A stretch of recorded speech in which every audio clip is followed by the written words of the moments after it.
সকলোকে স্বাগতম জনাইছো নতুন ভিডিও এটা মাজলৈ সো ইয়াতে আপোনালোকে চাব পাৰে government of Assam office of the principal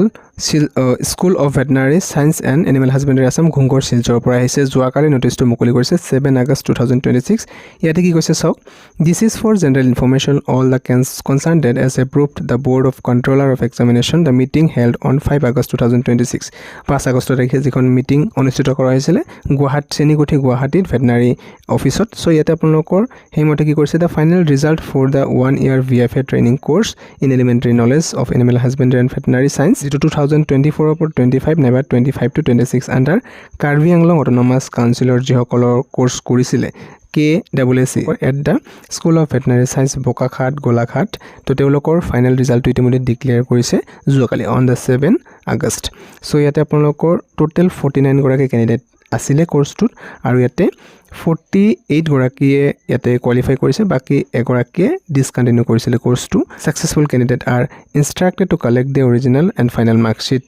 যিসকল সাকসেস মানে পাস কৰিলে তেওঁলোকৰ ইয়াতে মাৰ্কশিট অৰিজিনাল আৰু সাৰ্টিফিকেট সমূহ office of the principal school of veterinary science and animal husbandry Assam Ghungoor Silchar তাৰে পৰা কালেক্ট কৰিবলৈ কোৱা হৈছে 10 আগষ্ট নাইবা তাৰে পিছৰ পৰা অৰিজিনাল এডমিট কাৰ্ড সমূহ লৈ যাবলৈ দিছে সো এইখন আপোনালোকে চাব পাৰে ক্যান্ডিডেটৰ নাম আছে ৰোল নম্বৰ কিমান মাৰ্কস লাভ কৰিছে কিমান পাৰ্সেন্টেজ লাভ কৰিছে আৰু ৰিমাৰ্কস পাস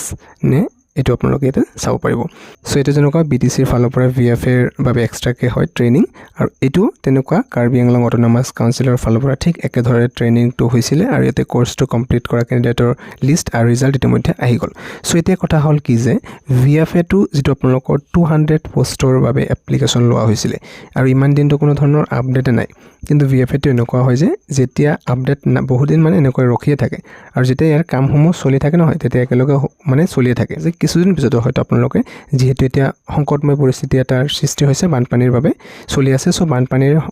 যেটো পৰিস্থিতিটো এটো নিৰাময় যেতিয়া হৈ যাব আপোনালোকে খুব কম দিনৰ ভিতৰতে এক্সামটো হোৱা আপোনালোকে নোটিছটো লাভ কৰিব সো যেহেতু ইতিমধ্যে CM ছাৰে জনাইছে যে ইয়াতে ৰিটেন এক্সাম ল হ'ব ভাইভা আগতেৰ নহয় প্ৰথমতে ৰিটেন এক্সাম ল হ'ব তাৰে পিছত কোৱালিফাই কৰিলেহে ভাইভা ল হ'ব আৰু যিসকলে ভাইভাত কোৱালিফাই কৰিব তাৰে পিছতহে আপোনালোকৰ ইয়াতে ফাইনেল সিলেকশন 1 year কোৰ্স কৰাৰ বাবে লাভ কৰিব সো সেই সম্পৰ্কে কিছুদিন পিছত আপোনালোকে আপডেটটো পাই যোৱাৰ ইয়াতে যথেষ্ট সম্ভাৱনা দেখা গৈছে কাৰণ ভেটেনাৰী ডিপাৰ্টমেণ্টৰ বস্তুবিলাক এনেকৈ বহুত দিন ৰখি থাকে কিন্তু যেতিয়া হোৱা আৰম্ভ কৰে একেৰে মানে হৈ থাকে সো ফটককে আপোনালোকে চাব যে নোটিছ এখন মাৰি দিছে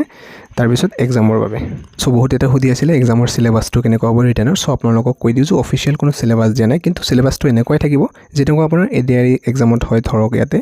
ইংলিশ তাৰ পিছত ম্যাথমেটিক্স তাৰ পিছত ইয়াতে জিকে ৰিজনিং একেটাৰ পৰাই থাকিব আৰু ইয়াতে জিকেৰ ক্ষেত্ৰত মানে সেকশনটো বেছিকৈ থাকিব ম্যাথছ অকমান কম থাকিব সো ইয়াতে আপোনালোকৰ জিকেৰ ক্ষেত্ৰত যেটো আছে হেতু কিন্তু বায়োলজিৰ পৰা বেছিকৈ ওয়েটেজটো থাকিব কাৰণ ইয়াতে VFA ৰিলেটেড কোৱেশ্চনছ সম আপোনালোকে দেখিবলৈ পাব সো ইয়াতে কোৱেশ্চনছটো আপোনালোকে সায়েন্সৰ বা বায়োলজিৰ যেটো আছে সেই ওয়েটেজটো কিন্তু 100% ইয়াতে বেছি থাকিব সো এই ভিডিওটোত আপোনালোকক এইখিনি আছিল ইনফৰমেশন জনাবলগীয়া সো পৰৱৰ্তী সময়ত যদি কিবা নতুন নোটিছ আপডেট আহি যায় আপোনালোকক নিশ্চয়কৈ জনাই দিয়া হ'ব গতিকে আপোনালোকে প্ৰথমবাৰ যদি চেনেলটো ভিজিট কৰিছে নিশ্চয়কৈ চেনেলটো সাবস্ক্ৰাইব কৰি ৰাখিব ভিডিওটো নিজৰ সকলো ফ্ৰেণ্ডৰ সৈতে শ্বেয়াৰ কৰিব নিশ্চয়কৈ লাইকো কৰিব পুনৰ লগ পোৱা নতুন ভিডিওৰ মাজলৈ এতলৈ সামৰিছো ধন্যবাদ